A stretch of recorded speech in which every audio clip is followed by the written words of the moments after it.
we go. I downloaded the video from YouTube so I could play it in VLC to put it on the stream. Because trying to window capture a Chrome window, which is what I would have done if I was watching in a browser, is kinda jank, to be honest.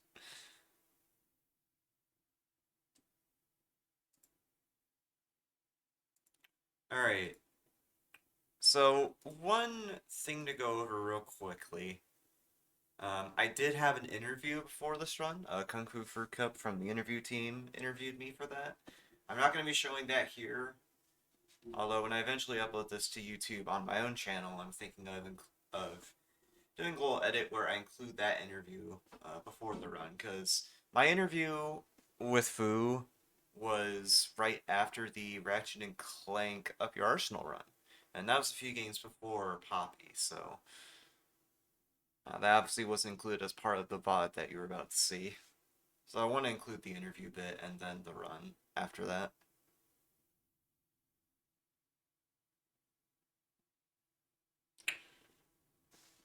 And also the run was at, as you can even see on the clock there, it was around 11:50 my time, which is an hour behind when it was supposed to be. um, there was a bit of a scheduling issue. Uh, Matt, who was running Blade 2, he had some issues with his internet, so there was like some scrambling the production crew had to do to fit a backup run in. So that happened, and then it turns out, oh, his internet came back, so he came back to do the run anyway, because he was now able to, because his internet was finally cooperating, and that pushed everything back by an hour.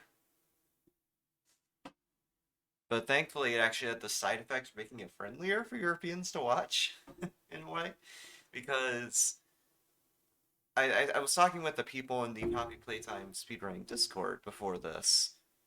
I was telling them about the run, hyping it up and everything. And the thing is, a lot of the people that said, "Oh, I'll try to watch this," they're European, so their time zones are like 6 to 7 hours at least ahead of me. So at the original time slot, which was around 10:20, 10:30 p.m. my time, which is Central Time, by the way, um, it would have been like 5 in the morning, basically ass o'clock for them, and they would not have been able to catch it, barring staying up overnight or something. But with it being at midnight my time, it would have been 6 or 7 a.m. For them, which is a lot nicer. Oh, and also, Eternal Enigma was the host. Eternal Enigma is honestly a pretty good host. Like, uh, so there's like, so when it comes to like my commentary for these sorts of runs, there's like a few people I've watched in past GDQ runs that I pull inspiration from, and Enigma is definitely one of those people. He just has that charisma about him that makes him a really approachable person and also really funny. So it was pretty nice having him as my host for sure. What I would really like to see is Nicole Goodnight actually being my host. Not to downplay Enigma's role in this run because he did a pretty good job, but the thing with Nicole Goodnight is that she is a voice actress. So in this game features a lot of voice acting and little things like that. It's like, and with Mommy Longlegs especially, she would have been all over it. So I was hoping she was gonna be the host, but Charlie Name is still a pretty good host either way, like I was just saying. So yeah, we'll go ahead and start watching it. So I have the video pulled up here. The end time for this, by the way, was 24:39. Yep. Hopefully you can hear it on the stream. Okay. Alright, thank you, Enigma. That should be good. Hi, Okay. I'm Nerd. I'll I'm be also running nerd. Poppy Playtime tonight. I'll be playing just Chapter 2 of the game because this game has an episodic release going on with its chapters. Another quick thing, and I mentioned this during the run here too, but you'll notice that the normal background for the main menu isn't there. Uh, you can replace different bits of video in the game, like the background video that plays on the main menu, with whatever you want. And that includes the videos that play for the VHS tapes. So typically, if we're just running this at home, we do memes.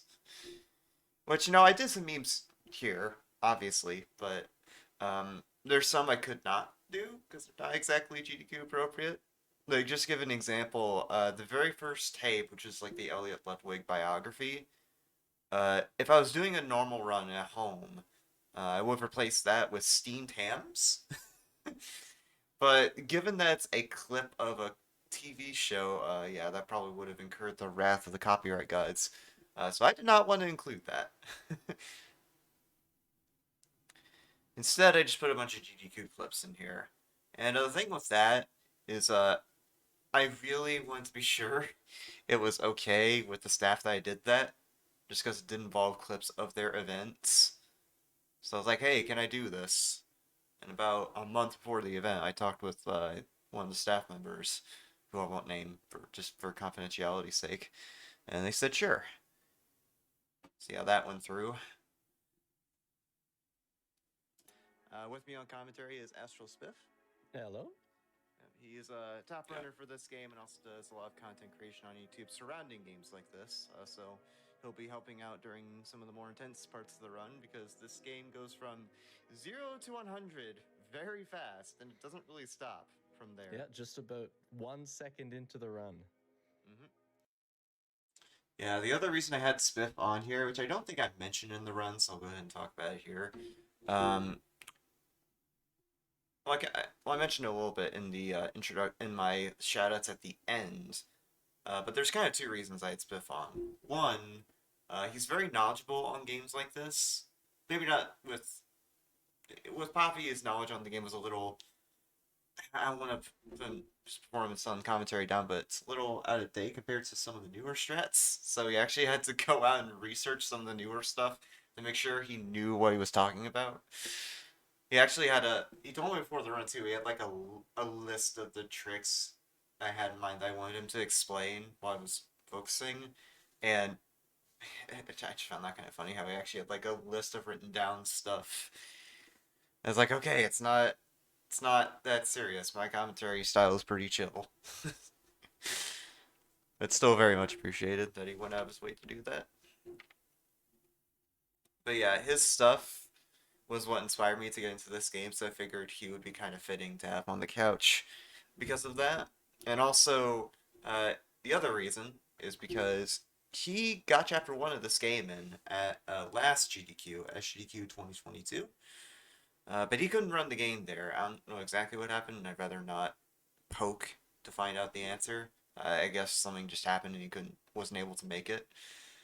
So he ended up having to drop, which is pretty sad, but it's okay because we got to show chapter 2 at the next event. So I basically wanted to have him on to let him show his stuff with this game because, well, he doesn't run the game too much anymore. He's still very knowledgeable on this game and is very versatile with because if you've ever watched his stuff on YouTube, and even if you haven't, he is very, very, very versatile with all these different indie horror games that he plays.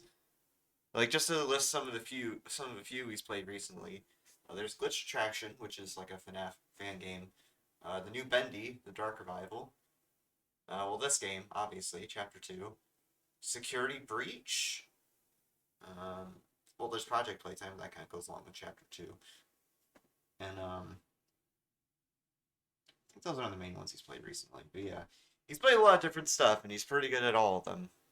So, that's the reasons I want to have him on his couch. He's a very knowledgeable person with these games.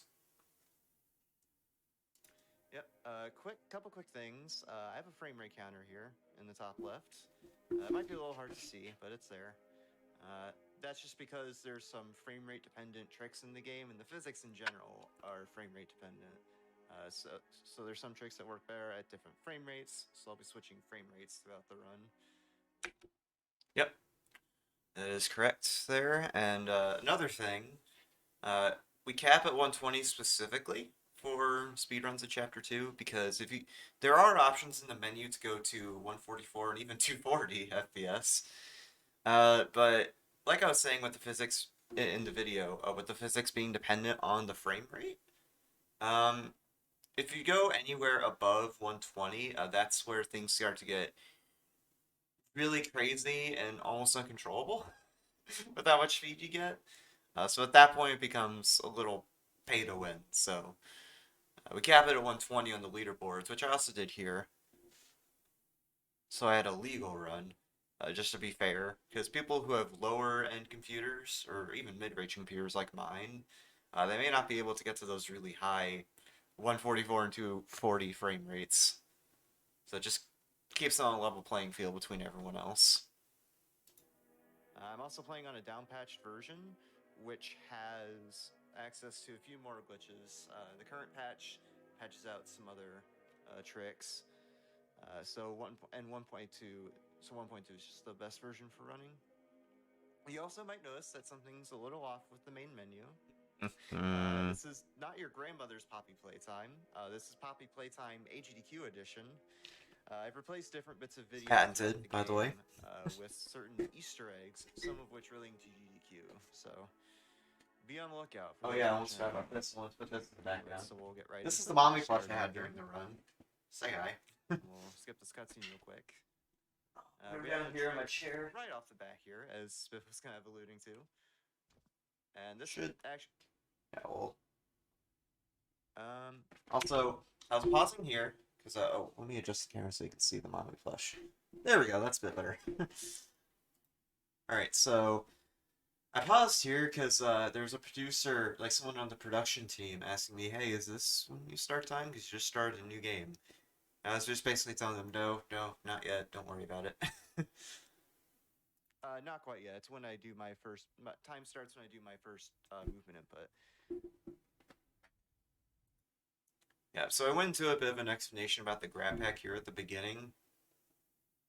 Because, like I had mentioned, where it's like, oh, where I was like, oh, it's a bit of an odd mechanic if you're not used to the game. That is true, because, like, it's basically like Outlast, just to give an example with another horror game I've run in the past, where, except you have, like, you know those toys where you have, like, this, like, just imagine this, my TV remote here is, like, the arm for, like, one of those, toys where you, like, it's almost like a tongue, where, like, you grab your hand at something, and then you grab it, or you put your arm, or the arm of the toy towards it, you pinch it almost like a tongue, then you pull the thing out. That's basically what the grab pack is like. So imagine that in something like Outlast, or something like a first-person horror game. With a lot of platforming involved. It gets a little complicated if you're not used to it.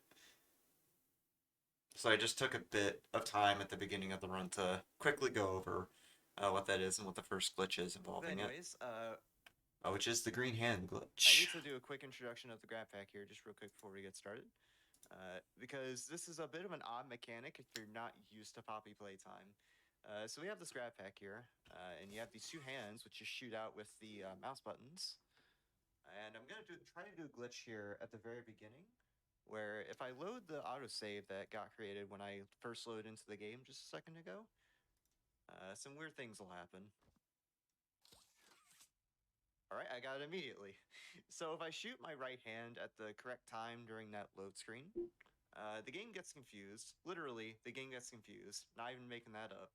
And instead of our red hand that we had before, we have a screen hand now, which we need to access some puzzles and rooms early on. Yep.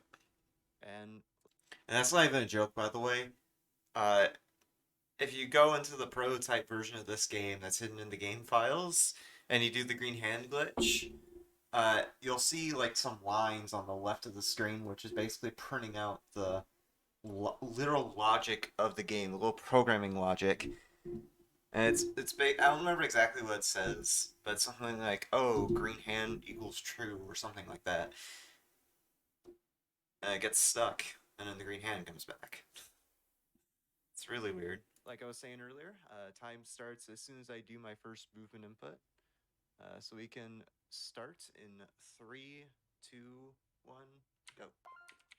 There we go, now we're going. So, like I was saying, I also need to change FPS real quick. Almost forgot to do that. Yeah. Like I was saying. Yeah, you need 30 FPS for the hyperspeed swing glitch, which you do in the first 20 seconds, which I do in the first 20 seconds in the run, and I was at 120 FPS because I was messing around before we transitioned over. This game goes from 0 to 100 very fast because they have a trick here in the first 20 seconds. It's known as hyperspeed swinging. This game has a grapple hook that they added for Chapter 2, and if you know grapple hooks in games, they are extremely broken. So just do that. That's a So pretty by good one, but I grabbing that missed the grapple hook second at 30 hyperspeed FPS, swing on the which I'm at trip right back now, through the hallway. and spamming the ever living crap out of the I just grab like pack, bonked the ladder basically, to spam the crap and I out fell of in the grab pit. pack while in 30 FPS, you get sent zooming across rooms. So I'll be doing that a lot throughout the run. We have to go across gaps. So just grab my first few collectibles there. We'll explain what 100% is about in a moment. Alright, so I didn't explain it very well here. This trick I'm about to do is called Nam Skip. Well, I explained it well in the run, but I didn't go over it too much. So the trick I'm doing here is called Nam Skip. It's one of the hardest tricks in the game because you have to get a very specific. Because what you actually do for hyperspeed swings is, like I was saying, you basically do, in fact, spam the crap out of the grab pack. Each click when you're in low FPS onto. Because, like, when you're on a grapple hook, like when you're hooked onto a grapple hook, the speed at which you get pulled to the grapple hook is dependent on the frame rate. So if you're at a really low frame rate, like 30, you get pulled to the grapple hook slower. Which is significant because you can still shoot your hand that you just shot at the grapple hook in order to pull yourself towards it. That speed that you have when you get pulled towards it just gets exponentially multiplied, and since you can spam in so much before you get pulled towards the grapple hook at lower frame rates, if you click fast enough, you just get sent zooming, and it kind of depends on the speed of your clicks too. If you're really inhumanly fast, like a certain QQQ on the leaderboards, you can have some insane. You can do some insane hyperspeed swings. There's a trick that's being worked on right now, which does work for 100%, where you can potentially skip the cutscene with Kissy Missy, and it does involve a hyperspeed swing, and it's a lot better than some other methods we found to try to skip that cutscene, but it's really difficult. Like, you have to, not only do you have to do a specific amount of clicks, it also has to be a specific time. You basically want to like be constantly jumping, and then as soon as you land on the ground, basically the same frame you start a jump on the ground, you want to be spamming the hand that you shot at the grapple hook in that area, and you have to spam it really fast to get the trick. So hopefully at some point I'll get good at that so I can include that in my runs, because that's a pretty big time save. It saves roughly a minute, around 50 seconds just about. Assuming you get it first try.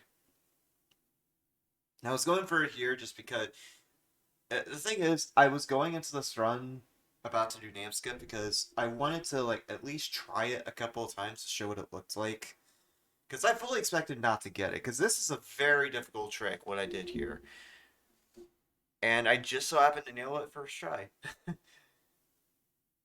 Which definitely made commentating this first part a little tricky, because my commentary I had practiced before this run basically assumed I was going for the safe route and didn't go for Namskip. Or at least didn't get Namskip.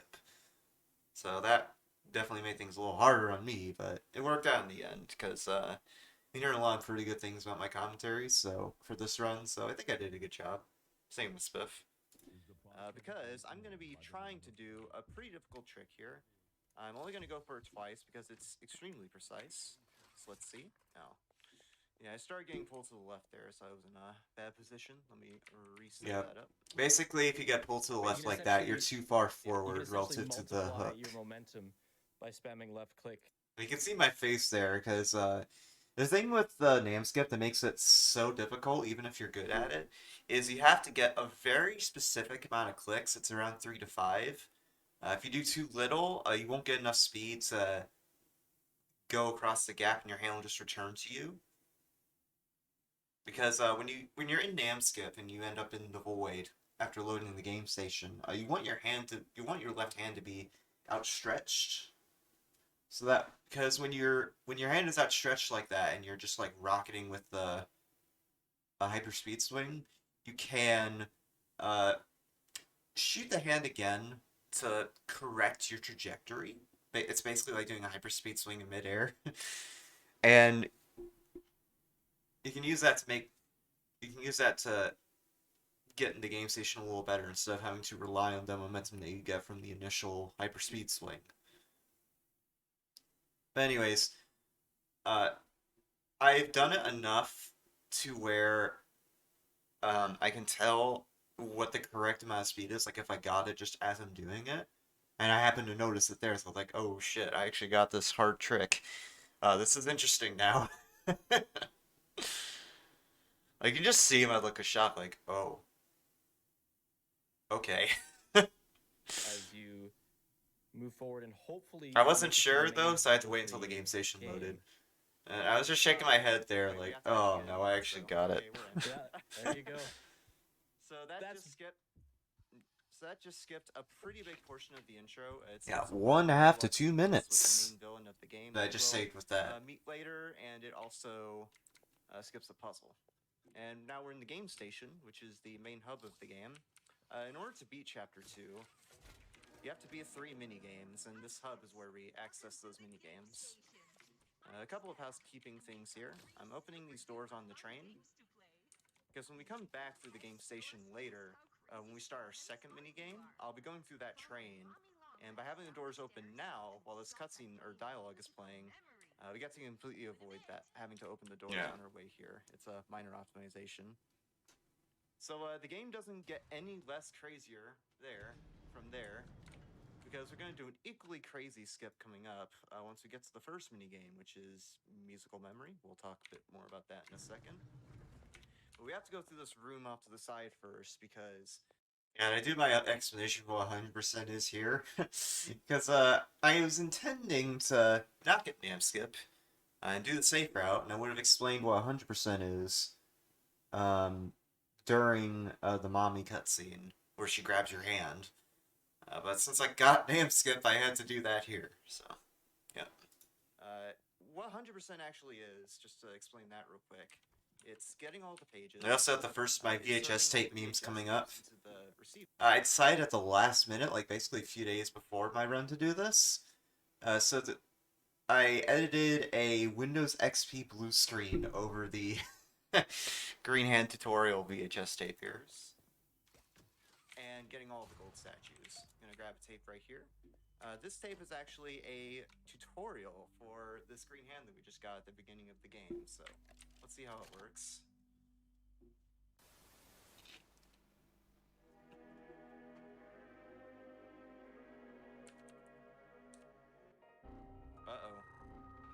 Oh, We are currently experiencing technical difficulties. Anyway, no tutorial for you. yeah. How the green hands actually work. Like, by oh, the way, is I bet. you can I use actually the looked power back of at. So, fun fact about that particular VHS tape gag. I actually watched back the chat replay for this on the English mainstream as well as the French stream because the commentator for the French stream approached me about this run. So I watched both those streams.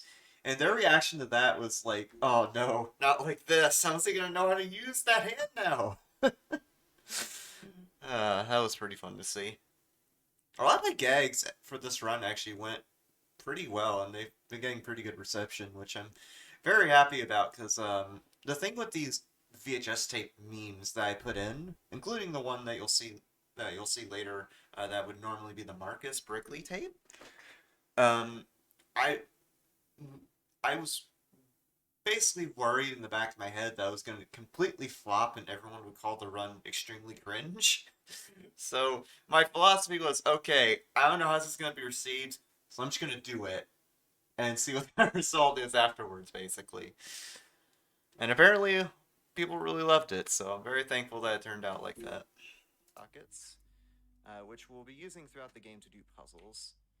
And we're about to do musical memories skip. If you'd like to talk a bit about that, Spiff. Yeah, so normally you'd play a Yeah, I also so I had Spiff take over for musical memories skip and the furnace skip at the end of the run because for those tricks I want to make sure that I get it and don't accidentally soft lock. Or in this case, with musical memory skip, I have the bunzo cutout fall out of bounds.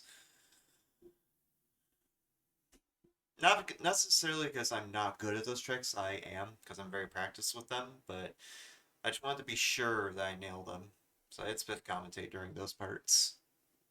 And also, he introduces throughout the run with his own stuff during some of my gags. Like at the end when I do the funny glitch with Mommy and the grinder. mini game here called Musical Memory where you have to repeat patterns shown to you.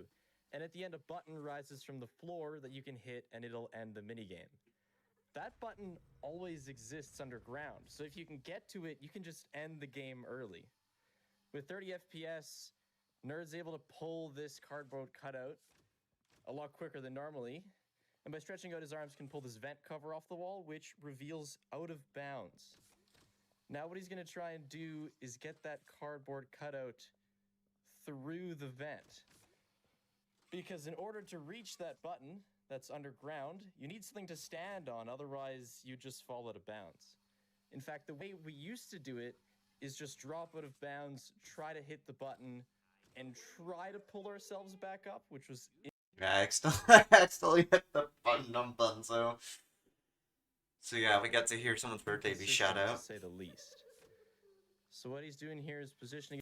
There is also a strat here. I would do normal runs where there's a chair that's blocking the door when you go back to the game station from here and the storage room.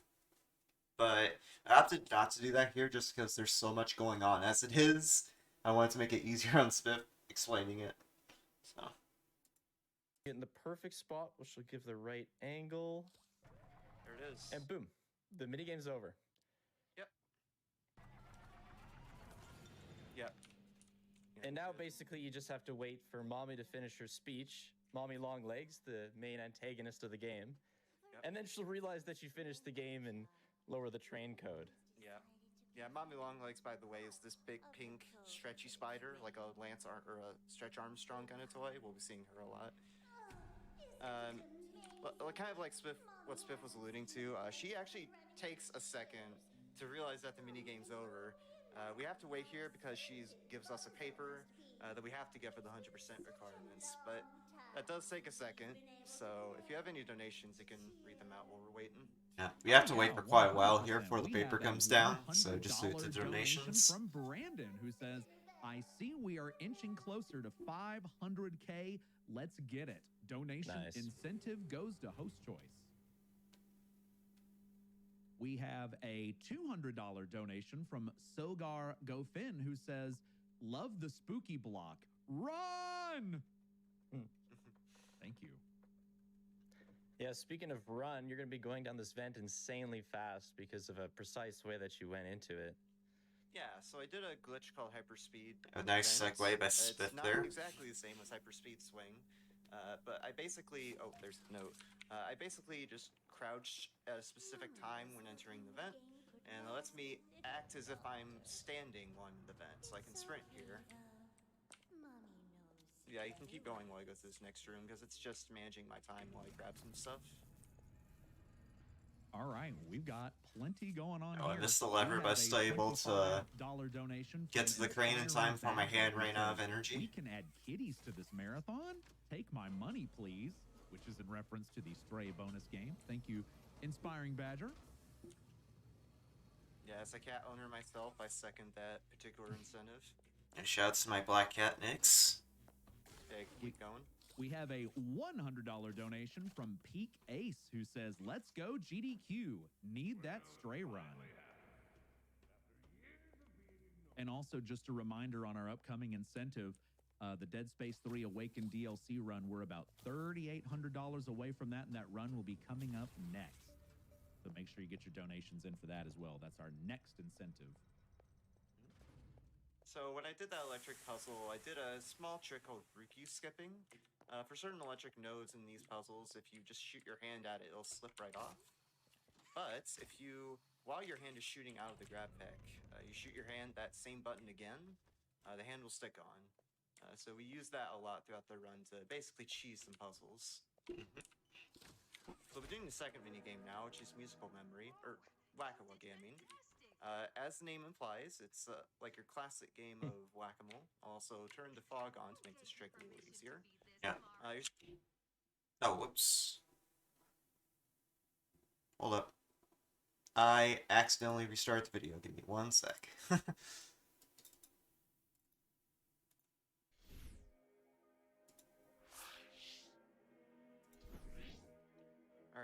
thank you, Enigma. Hi, I'm Nerd. I'll be running Poppy Playtime tonight. I'll be playing just chapter 2 of the game because... Shut up the past game has me. I did not play it through VLC. I played it through the Photos app. No, you can't see it. There we go. Now you can see it. Alright, thank you, Enigma. Hi, I'm Nerd. I'll be running Poppy Playtime tonight. I'll be playing just chapter 2 of the game because this game has an episodic... Oh, bro, my internet does not like me right around now. Okay, calm down. Oh my gosh, the frames. Alright. Anyway, I think it was right around here. Yeah, okay. So I turned on the fog to medium there. If it's on low, you just can't see the fog at all. But I turned it to medium, which does show the fog here. You'll see in a second, I'll jump to the pipes surrounding the arena for Whack-a-Wuggy. If I had the fog on low, so basically, if I had the fog turned off, I would not be able to see the pipes at all. It would just be pitch black, basically. But when you have the fog on, you'll see it when I go through the door. The fogs are a lot more visible, or the pipes rather are a lot more visible because they get highlighted by the fog. So I use that as like a visual aid for this to make sure I'm not just doing a blind jump, that I actually made it. With them before you start. And thankfully, that doesn't actually waste too much time for in-game time for this game because the in-game timer we used to remove loads, it does not count time during menus. So it pauses during the menu, which is really nice. Start hitting them. Yeah, and in some categories we still do that method. Alright, let's get it this time.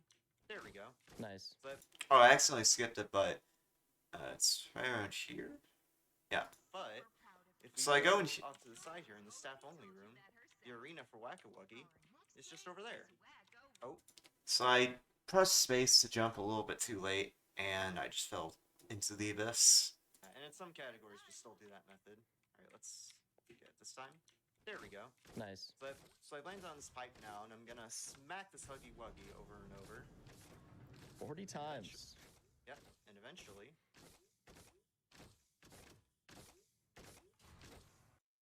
So you have to do 40 hits on a Huggy Wuggy. Doesn't matter if it's the same one. And I was really close to that Huggy Wuggy there because I like literally jumped on top of him from out of bounds. And I just like smacked him with the grab pack over and over. And because I was because I was so close to him and I had two hands, I just did 2 hits, 2 hits, 2 hits, over and over for like a total of 20 sets of 2 hits. And that ends the minigame very fast. I think if you do it really optimally, it's like less than 10 seconds. And normally this minigame takes you several minutes if you're doing it normally, which is crazy. There we go, the minigame's over. So Nice. as I was just explaining, or also actually real quick, we need to look at Mommy Longlegs in the window. She just slides into frame, but looks kind of funny. But yeah, what happens with that skip that I just did, as I just explained, it's like whack-a-mole, and you have to hit Huggy Wuggies a total of 40 times for the minigame to end. But it actually doesn't matter which Huggy Wuggy you hit. The game doesn't care. As long as you get 40 hits on a Huggy Wuggy, even if it's that same one that we just hit, you'll clear the minigame either way. And I had to reload checkpoint there because since I was out of bounds, I have to reload checkpoint to get back inbounds. Yep. And that double hit thing I was just talking about, that is allowed on other categories besides out of bounds. So in no major glitches and inbounds, you can do that double hit strat and significantly shorten the minigame. It is allowed in no major skips, basically a glitchless category as well, but you can only do it a certain amount of times, and you just have to do single hits. I think it's like you can do 10 sets of double hits, but you can't do any more double hits after that, which is a really odd and arbitrary rule to me, but that's what the mods have decided, so go with it. So we have a bit of a calm time from all that skipping we just did because there's a puzzle we have to do here. And we cannot skip it because there is a VHS tape we have to get here. Yeah, after 2 super properly done main puzzles, we have to do Barry somewhat normally. Yeah. Yeah, Barry, because there's a cart we have to drag in this next puzzle, and the name of the character in it is Barry. Actually, Got a little the name of the, tag. Yeah, I think actually the name of the cart itself is Barry. I did a little hyper speed swing there. Because this game is at such a high level right now in terms of optimization, we have to do, at the top level, a bunch of small hyper speed swings like that all over the place to save time. And this is the best part of the game. We get to see the best NPC. She's Kissy Missy. She is to say the least, a fan favorite character among people who have played this game. I'm sure people in Twitch chat going crazy over her just about now. Can confirm. Like I was saying earlier, I watched the French restream version of this. When I got to this part where we wait for Kissy Missy to open the door, Oddly enough, one of the only toy everyone in the French restream's chat was saying bonjour to her, which is really nice. So we have to drag that berry cart we were just referring to. But we have to do a quick puzzle before then. And there's a quick trick with it. Normally the electric power of the green hand runs out, but if you re-grab these electric nodes, you can basically do this puzzle in a single charge. Because when you re-grab these electric nodes like this, the charge doesn't go down. So you can just keep the charge going the whole time. And Spiff, and I guess Enigma too. I have to ask real quick, what is your favorite part of GDQ? Can I answer first? Go hard. Sure. My favorite part right now is being able to announce that we just hit $500,000. Half a million. $500,000. Awesome. $500,000 during Poppy. That is crazy. Very nice. You know what would be a pretty good way to celebrate with that? A prize segment. Absolutely. My goodness. Thank you all very much. Thank you for the $500,000. That's my favorite part right now. This is the $40 gag, by the way. This plushie right here, I got it just for this bit. It cost $40 US plus tax. So that was a very good investment, I think, of $40. See it in action here. And this is a super sellout. But wait, because this is what it happens when you. I should put it on my shoulder right now. No, I'll keep her there. I like to call super sellout too. But this is to go even further beyond. Is that your favorite GDQ moment, nerd? Oh yeah, totally. Yeah, let's get out of here, Barry. We're all set. So we've opened all the gates, we've got the cart, and now we're just gonna make a beeline out here. Yeah, that gag in particular, people really liked.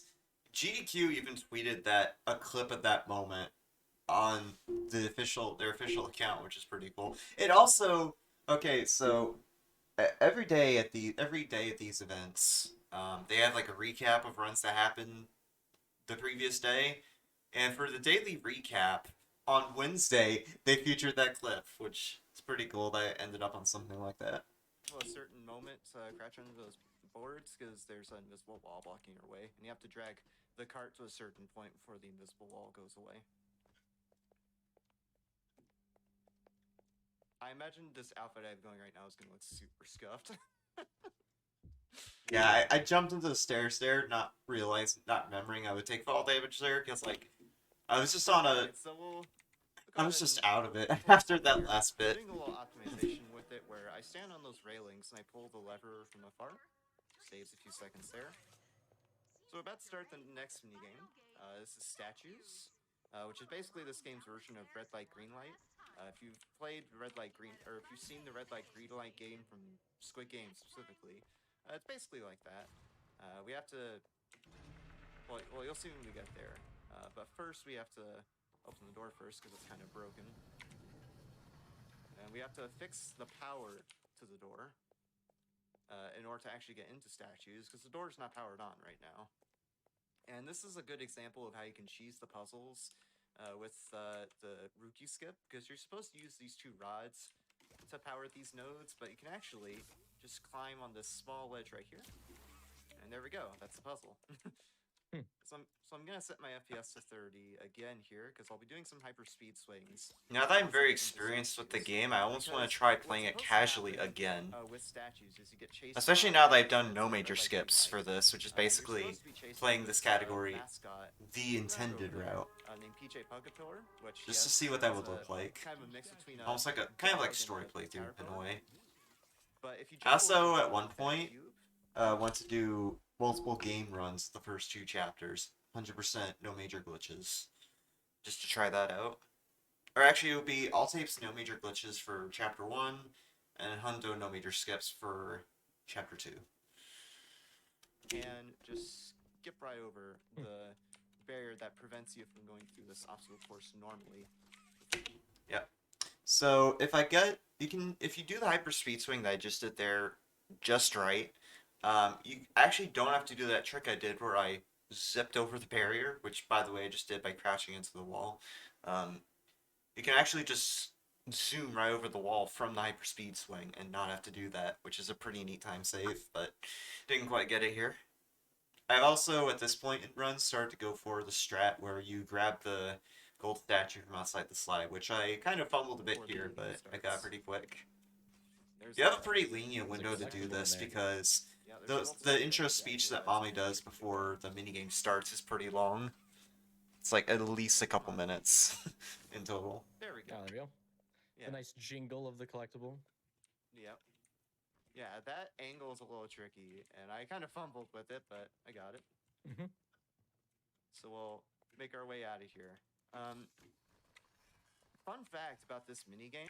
Yeah, I forgot to switch to 30 FPS here, or to 120 FPS here, so it's still on 30 and got moved really slowly on the grapple hook. FPS, but that's okay.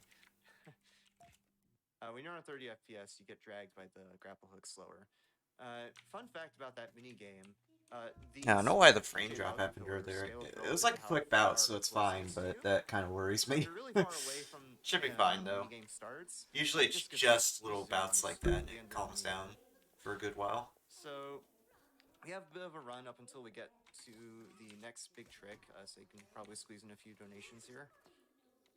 Absolutely. We have $25 from Anonymous. Yeah, this part is very So straightforward because I'm looking just running up forward to to water Horror treatment. Let's get the Dead Space 3. And water treatment is pretty straightforward as well, because like the only trick you get is at the very end of it. Besides that, it's just optimal movement. Shoutouts to Amy and Dewey. Like you'll see when I grab the VHS tape here, and I do this in normal runs too. I don't go over to grab it. Instead, I just like shoot my hand from afar to grab it quicker. $500 from Michael Neely, who says, "Oh, hey, how about a bonus game? Oh, whoops, too late. More Dead Space then?" Thank you for the $500. Thank you. Jimmy, your work as Playtime Co.'s chief marketing officer has. Yeah, you can keep going because we're just doing a quick puzzle here to get a key to get out of here. All right, right on. We have a $100 donation from Shortfall, who says, "Another new year, another wonderful AGDQ.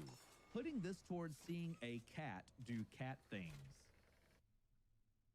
Yeah, I accidentally pressed pause there. Because for normal runs, and I did this for the run here as well, I have escape bound to one of my mouse side buttons. Right around here. Oh, well, right around there where my thumb is. Just so I won't have to reach over to my keyboard to reach over to my escape key. Mainly to go into going into the menu to do things like turning off the fog, turning the fog on and off or changing frame rates, but also it's also nice for pausing for the dam skip in particular. We gotta get that Dead Space 3 DLC. Come on, chat. Shout outs to the GDQ Discord. Yep. Seconded. The Dead Space 3 DLC is a pretty cool run. It's great DLC. It's fantastic. I do want to play Dead Space 3 at some point, by the way, but I want to do that co-op because that's the best way to experience the game, and I haven't found a co-op partner yet, so we'll see about that. Yeah. So you have a quick skip here. You're supposed to turn this bridge to go over there, but actually you can just jump on that sign and walk on some invisible collision there that covers the water, so we can just run right over. So that's the end of that area, water treatment. We'll do another quick puzzle here. This one doesn't have anything too special going on with it besides the rookie skipping, but there's a neat trick we get to do with this container here. So if we position our hand just right, we can grab the tape and the electric node through the wall. Just like that. And, you know, we've had some pretty tough tricks throughout this run. We've had a pretty tough time overall. So I feel like it would be a nice time to take a break with some Skyrim. I wasn't sure where to put this tape, by the way, because my original plan was to do the Skyrim tape in the very first tape to replace the Elliot Ludwig biography, but I figured this would be a better place to put it because if I did it with the Elliot Ludwig tape, it wouldn't fit at the beginning of the game. It wouldn't really fit with the explanations I want to put in because, like I mentioned at the beginning, there's a lot going on with this run right away, so that wouldn't be a good place to put it. But this, since this tape is right after water treatment, it's a lot more relaxed. So I could better fit a gag in here. Don't know how they got Skyrim on a VHS tape, but modern technology, I tell you. But yeah, that's coming soon to your local Blockbuster. They're making it available for new and old consoles. Exactly. Yeah, it's the Skyrim 3DO version. All right. Death Room above Mommy Longlegs. Finally, a good look at her. Yep. Average commenter on a speedrun. Anyway, we have a trick coming up. Spiff can talk more about it in a second, but Thankfully, my comments have been a lot less of those like, "Oh, you're using glitches, you're cheating," kind of thing. A lot of my comments on my speedruns have actually been like pretty supportive and like have had genuine questions about the game I'm running. It's really nice. skips a large portion of the chase. I think it's mainly with bigger channels that you see that, which is kind of unfortunate. Also gonna do a little trick here.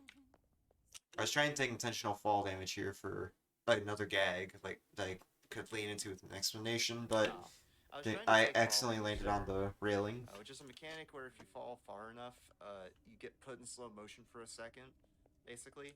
And if you do it right as Mommy's doing that countdown there, she gets stuck on the countdown at 6 and repeats it. Yeah, she goes 6, 5, 6. Just ahead of us, normally you drop into a room with a big closed door, skip. and you gotta do puzzles and like 2 or 3 long mommy chases. And then you fall back in there and you can open the big door. We can skip all of that just by doing some sneaky climbing and landing on the trigger you hit at the end, and then reloading checkpoints. The game thinks you completed the last chunk of the game when actually you just climbed a lever. And there's the hole, triggers right there, reload checkpoint. Yeah, that's it. You can mess it up by missing the trigger there, and the backup for it is so silly. But yeah, if you've seen my 100% inbounds or no major glitches runs, and where I have to do the trick to climb barrels, that's the backup I was referring to. It would have been really to my credit, it would have been really funny if I had to do that, but it would have been painful. But thankfully we didn't have to do that. Alright, so we have one nice trick up our sleeves here with this mommy chase, because there's a way to break this last room. You're supposed to bring her into this grinder, and we will do that here, but in a very abridged manner. So you see she's chasing after us. Oh no, what will I do? Just hide in this corner. And Definitely not corner strats. Yeah. I'll just let her go ahead of us here. Shouts to Horoscoped for showing that off in one of his videos, by the way. That's where I got the idea to show that off. Because like it was a video where he showed like 6 different ways to break this last stretch of the chases, and this one in particular just like had me in stitches. And I was like, okay, I had to include this. So I actually did some investigating on my own to see, oh, can I include this in a run without it wasting too much time? And the answer is yeah. I can do it pretty. I can implement it pretty easily in this hallway. So I was like, okay, I'm doing it.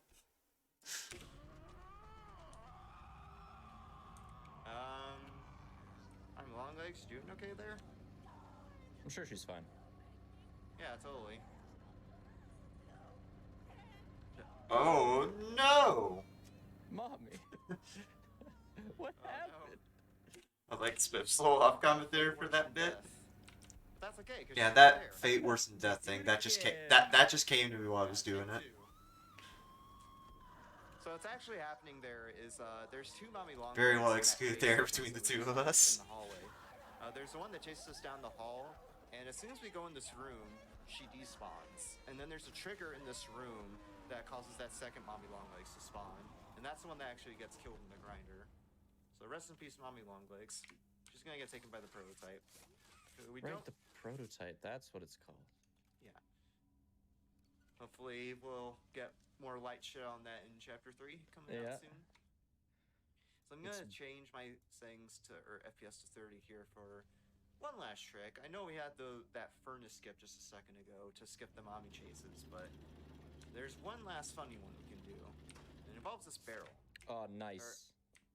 This is no ordinary barrel, because this barrel has some very magical properties with it, where it can go through walls. And we're gonna drag it up the stairs with us as we go to the end section of the game. Oh, it actually got so close to me, it caught up. And I'm at 30 FPS because, like with the Bunzo cutout during musical memory skip, this barrel moves faster at 30 FPS. So we'll be dragging the barrel with us. We're going over here because there's a few more notes you have to grab in this room, where Poppy is held captive. So we'll grab these 2 notes, free Poppy, and there's the barrel. So I'm bringing this barrel here because there's some invisible walls surrounding these stairs, but if we get on this barrel and grab onto it... Oh, whoops. Kind of fudged that one. Hold up. There we go. So if we grab this... Yeah, so what I do for this trick is so I'm facing backwards here relative to the wall, or the invisible wall on the stairs. In practice, when I was trying this barrel trick, or it's actually a gas can, but I just call it a barrel. In practice with this barrel trick, I noticed that when you drag the barrel, at least on 30 FPS, it has a tendency to move backwards. So my intention was to move forwards against the invisible wall, literally holding W, while I drag this barrel against my body. But because of the fact that it has a tendency to move backwards, I would just like fall off. So what I've done is like I just stand on the barrel, not pressing any movement keys, and drag the barrel against myself, which I've noticed so far anyway, my practice with this, it drags me backwards towards the invisible wall here on the stairs I'm trying to jump over. I flubbed it last time, or the first time here. I went a little too high, so I had to reset it up. So I could jump on the barrel and try again. barrel while we're on top of it. That was a much And better we positioning jump on on the barrel that invisible walls time, so I surrounding got those over. stairs and end up right at the drain. Instead of having to take a slide to get down here like we would normally. Alright, so we have all of the collectibles in the game, and to activate this train to leave, you have to enter a code.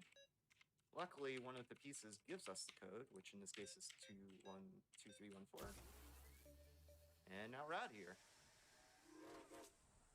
We get to play around the train while we wait, because this is basically a 2.5-minute autoscroller until the end of the game.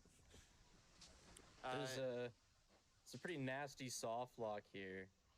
Yeah. If you shoot your hands backwards, you can lose them. They can just never come back. If you shoot one out, you can always get it back by shooting the other. But if you shoot them both out, you'll never be able to pull the lever to stop the train. So if you want to kill a run, that's your best bet. Yep. Yeah, it's pretty annoying to have that happen at the end of a run. Yeah. I've may or may not have had that happen in practice twice on accident. It's nasty. Yeah. So I know since the marathon is a little behind schedule, I'll do my. Yeah. I mentioned that I shot that out or called that out specifically because, like I was saying earlier, because of the tech issues, the Blade 2 run, the marathon was an hour behind schedule. So before the run started, the production crew was basically telling us, okay, if there's any introductions or shoutouts you want to do, make sure you do them quickly or include them during the run, just so we can get moving, basically. Shoutouts while we're on this train because it does go for a while. First of all, I want to shout out Internal and Nick for being good hosts. Thank you. Spiff, Spiff for being on commentary. Thank you. I don't think I mentioned this in the introduction specifically, but some of his videos on this game were what inspired me to get into the game and get really good at it. So shoutouts to him. It's true. Specifically, with his videos, he did a video on the 100% category, the one I'm running here, and that's what made me want to pick up this category. Just part because he just has a really good narrative structure with his videos that I really like, so it was enjoyable the whole way through watching that video. But also, I was just captivated by the tricks in that run. They seemed really cool, and they are really cool. So that's why I ran. That's specifically a video of his inspired me to run this. Get better than me, too. Potentially, yeah. I also want to shout out some people. Oh, hopefully this doesn't fall off. I also want to shout out some people from the Poppy Playtime speedrun community. In particular, I want to shout out Quincy or QQQ, either one. Shoutouts to He's the Quincy, current my world man. record holder. He was and currently is still a big help for me with getting good at this run and learning it initially. And that's also true, because if there's any... Given that he's the world record holder and he's very experienced with this game, same with like some other top runners like Mutant A, and there's a glitch hunter that finds some of these skips. Sango is his name. If I ever struggle on one of these tricks or like making a trick consistent for me, those three or those two, Sango and Quincy, are like the go-to people I go for talk to if I'm wanting to get better at a trick. And it's usually without fail that whatever they tell me or help me with, I end up getting it consistent in the end. So There's also Noki, a runner from Poland, who is a pretty good runner and even world record holder in some of the other categories for 100%, like no major glitches and inbounds. yep, he There's has a also record in Ivan, both. I think. AG, No, he has record in no major for the glitches. DPI. Hamter took Hundo I inbounds think those are the main ones I recently. wanted to mention. There's probably a lot of people I'm forgetting because there's a lot of people in a community surrounding a game as big as this. So there's way too many people to list out. I'm sorry for whoever I missed, but yeah, shouts to the general Poppy community. Yep, And a lot of really good people. A lot of really good people in that community. And there's a lot of people I wanted to shout out, but like since there's so many to keep track of that I wanted to say, I just couldn't say it. It's a lot. Because we have time coming up here. It'll be as soon as I pull this lever to stop the train. Time. Pretty good run. My intent, actually, while I was doing this, was to have my actual timer running in the background, just so I could get the IGT for curiosity's sake. I didn't. I ended up not doing that just because I forgot. But if I had to guess, it would be around 23 and a half minutes. Because the gags I did took about 2 minutes, I want to say. And I got name skip. So it would be roughly around there, like 23 and a half minutes if I had to guess. Because typically with loads, with all the checkpoint restarts, it would be around a minute of load times. Alright, that was way better than I was expecting. Because, like, okay, so that trick I did at the beginning where I zoomed into the game station, I was like, oh, I'll give that a couple of tries and maybe I'll get it. I was not expecting it to get it first try. Yeah, you nailed it. Insane. Yeah, that was crazy. Okay, I can take this off. Yeah, end of the run, I can stop my little gag I going with the outfit, although Mommy did a good job. So I do want to give one final shout out before we transition over, and it's actually to the Games Done Quick, not even just the committee, just the staff in general, for giving me the opportunity to run this game.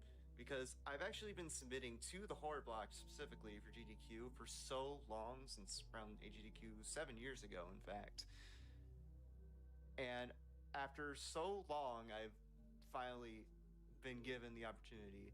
And with it being like a game like Poppy, which, like I said earlier, is just huge, it's an honor, honestly. Thank you a lot for letting me do this. You did great. You killed it. Yeah, indeed I did. And I meant what I said in that last shout out.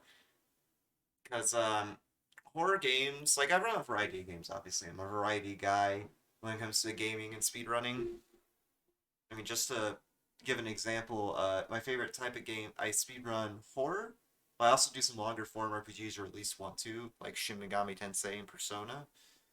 And then I also, in my spare time, when I'm doing multiplayer games or something offline, I'll play something like Call of Duty or Splatoon. So wide breadth of games there.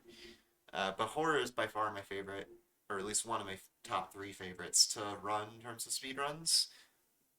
And ever since like 2016, I've always wanted to run in the horror block, just because it's it's my favorite type of genre to run at the moment, or at least one of my favorites. And horror game runs at these marathons just always seemed like a blast to me, partly because I always enjoyed watching them. So I wanted to participate in the horror block in some way. And I just kept pushing and pushing and pushing for that for like 7 years. I wasn't even joking. That's because it really was 7 years. Because like the first event I ever submitted to was SGDQ 2016 with Outlast. I pushed with some other games after that, but it was mainly Outlast for until at least 2020. Until I retired from the game, but then I started doing other games. So, and I was really jazzed I got to do it with Poppy in particular. Because, like I mentioned in that ending speech, Poppy is a very big game. To give you an idea of how big it is, it is so big that if you combine Chapter 1 and Chapter 2 together, in terms of the amount of runners, it's one of the biggest games on speedrun.com. And that's not a joke, too. That's proven. There's a lot of players for Chapter 1 in particular, and it's kind of similar for Chapter 2. So, and the game in general is viral, especially with Project Playtime coming out about a month ago at the time of this run happening. And also Chapter 3 coming out soon, so there's going to be a lot of interest there, both in the speedrunning and casual side. So basically, hype and interest in the series is at an all-time high. So being able to represent a game like this, in particular, for my first horror block run, was just like an incredible honor. Even oh, thank you, King EV, for the follow. Even now, it's just like it takes me aback, honestly. Yeah, very happy with how this run turned out. My only complaint with this run actually wasn't with the run itself, because I feel like me and Spiff did very well there. My main complaint with this run is actually the interview. Because Fu was asking me a question, which is basically, what's the differences between Chapter 1 and Chapter 2 as a run? And I had the answer in my head for what I wanted to say, but I have this, like, I don't know if you'd call it a speech impediment, but I have this thing where I'll have the answer in my head. I try to say it out loud, but then what comes out my mouth doesn't match. I like slip up, and so I try to go back to what I was trying to say in a really roundabout way. But because I'm like just basically saying gibberish while I try to do that, it almost looks like I'm having a stroke. So it's like one of those. I don't know. It's just really awkward. But besides that, this run and the interview went really well. If you want to see I'm not going to show the interview here because I just wanted to go over the main run like I was saying earlier. But if you want to watch that, it was after the Ratchet and Clank Up Your Arsenal run. So if you want to see that, it's in the tail end of that run. You can search up that VOD on YouTube. But yeah, pretty happy with how that run turned out overall. Since people are probably going to ask, I don't know if I'm going to offer Chapter 3 for SGDQ because that chapter 3, assuming it doesn't get delayed, it does come out a couple weeks, I would estimate, before submissions open for SGDQ this year. So I might do chapter 3 for SGDQ, depending on how good of a run it is, but we'll see. In terms of my plans for SGDQ, since I know people are probably going to ask about that too, there's actually not many games I have in mind for that.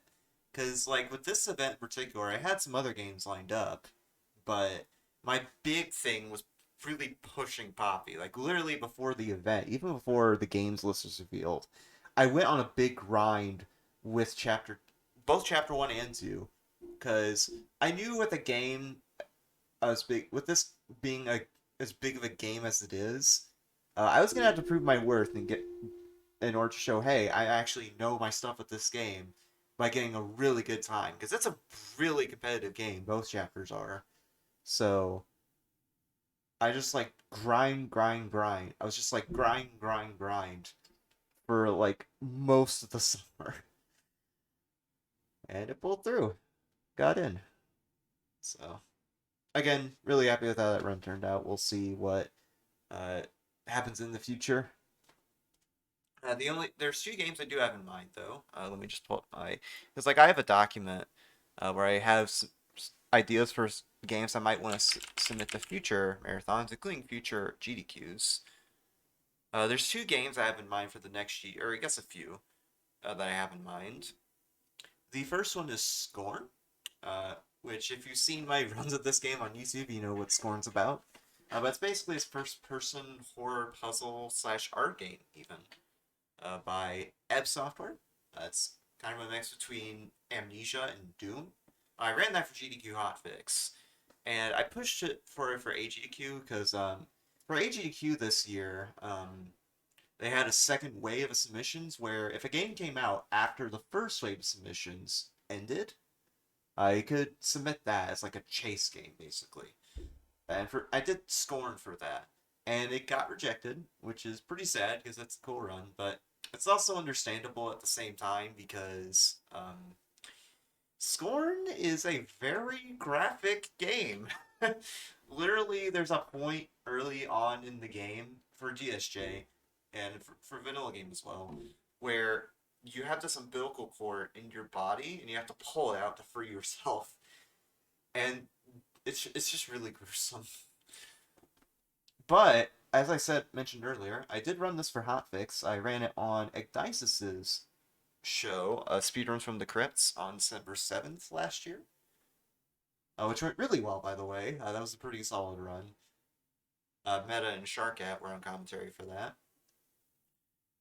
But given that Hotfix run, I feel like now it is a better chance to get in. Because, like, since the game was new and it is graphic, like I said, I guess the games committee was like, I don't know, could we accept this?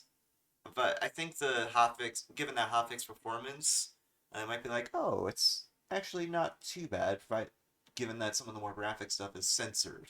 And I think there could be some ways to censor some of the graphic stuff, like the umbilical cord scene in Act 2-1.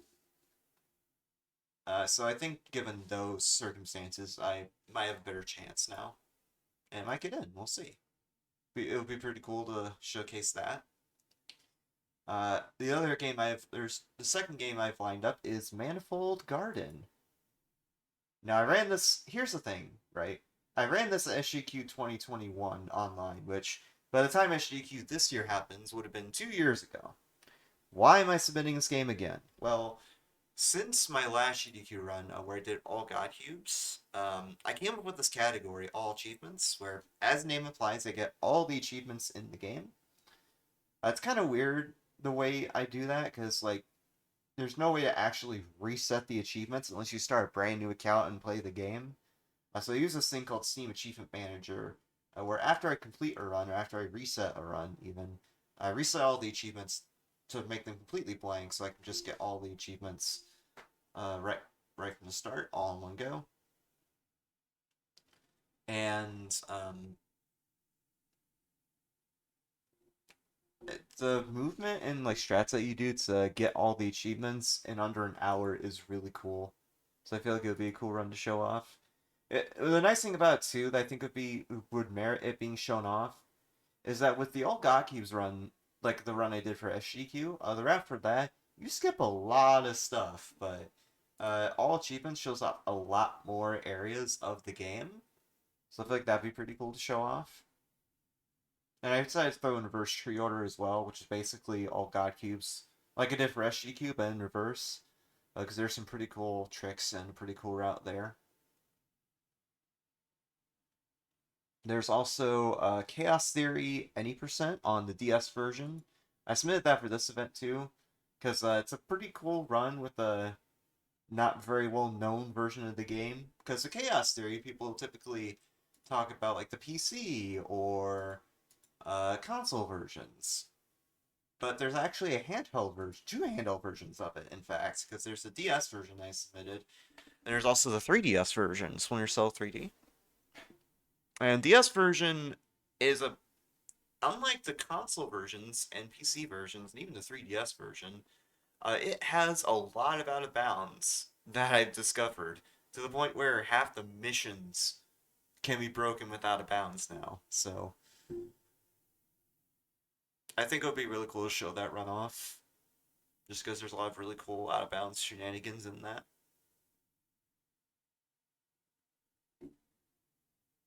And then there's Air Control, which is a